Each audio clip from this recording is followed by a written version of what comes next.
এবার কঙ্গনাকে খোঁচা দিলেন স্বরার স্বামী ফাহাদ, আর তাতেই আবারও আলোচনার কেন্দ্রে বলিউডের দুই স্পষ্টভাষী তারকা কঙ্গনা রানাউত ও স্বরা ভাস্কর।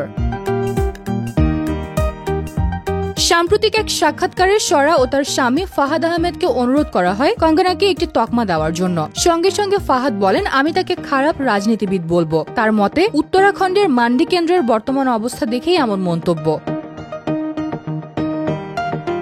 কঙ্গনার একটি পুরনো বক্তব্য উদ্ধৃত করে ফাহাদ বলেন, তিনি প্রায় বলেন, আমি আর কি করব, আমি তো প্রধানমন্ত্রী নই, মন্ত্রীও নই, কিন্তু একজন নির্বাচিত সংসদ সদস্য হিসেবে মানুষের পাশে দাঁড়ানোই তো তার দায়িত্ব। এদিকে স্বরা ভাস্কর কঙ্গনার সমালোচনা না করে উল্টো প্রশংসাই করেন। তার ভাষায়, কঙ্গনা কখনো হার মানে না, জীবনের যাত্রাপথে ওর কিছু দিক সত্যি অনুপ্রেরণামূলক।